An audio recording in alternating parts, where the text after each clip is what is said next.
चला तर मग आज आपण बनवणार आहोत प्रसादाचा शिरा। त्यासाठी मी घेतला आहे बारीक रवा आणि पुढे साखर, तूप, वेलची बारीक कुटून घेतली, बारीक पिस्त्याचे काप करून घेतले, बदामाचे कापही बारीक करून घेतले। मी माझ्याकडे आहे त्या साहित्यात मी प्रसादाचा शिरा बनवणार आहे। प्रसादाच्या शिऱ्यासाठी 1 वाटी मी रवा घेतलाय, तेवढंच 1 वाटी मी तूप घालणार आहे। मला थोडासा अंदाज बऱ्यापैकी आला आहे, त्यामुळे मी अंदाजे ऍड करते।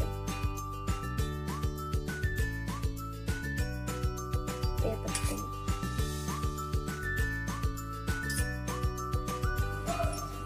मी तुपामध्ये परतवून घेणार आहे, जेणेकरून तो त्याचा कच्चापणा निघून जाईल आणि तो चांगला फुलायला लागेल। यामध्ये आपण केळी पण ऍड करू शकतो, पण आता माझ्याकडे जे साहित्य अवेलेबल आहे त्या साहित्यात मी हा प्रसादाचा शिरा बनवते।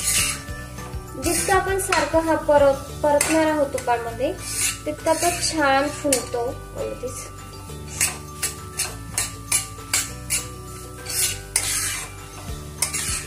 आणि याच्यात मी गाईचं तूप आणि गाईचं दूध ऍड करणार आहे।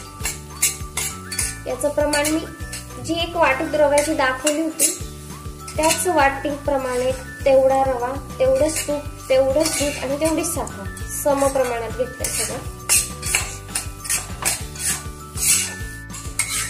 आता याच्यात मी वेलची ऍड करते। तुम्ही यात केशर, जायफळ पण ऍड करू शकता, पण आता मी आहे त्या साहित्यात बनवते। केशर, दूध, केळी, अननस असेल अननस ऍड करू शकता।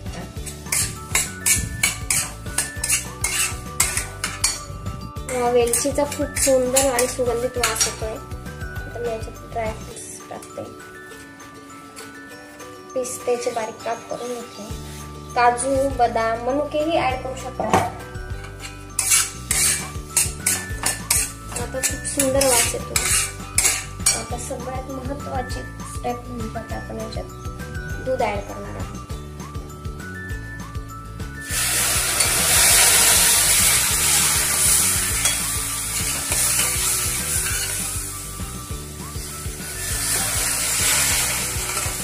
दूध थोडं थोडं करून ऍड करायचं।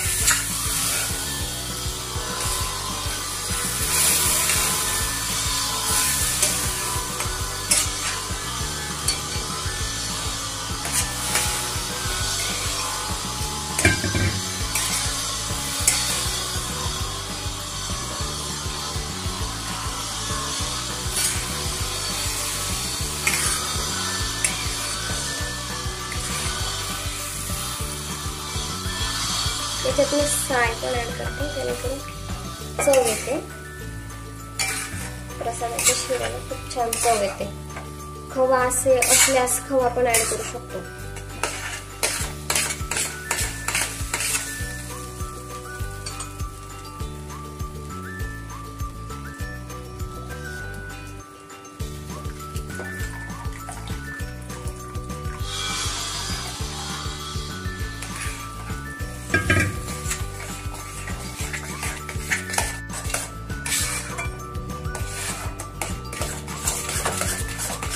साखर ऍड करणार आहे, 1 वाटी साखर।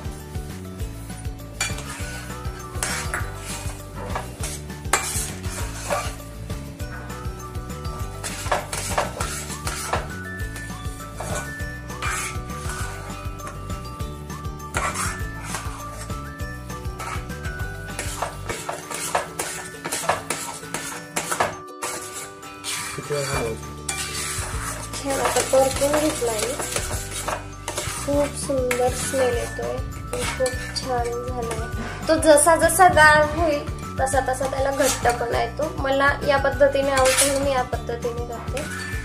तुम्ही तुमच्या आवडीनुसार बनवू शकता। त्यावेळेला अर्धी वाटी दूध आणि अर्धी वाटी पाणी पण ऍड करू शकता, आणि फक्त दुधाचा बनवलेला आहे।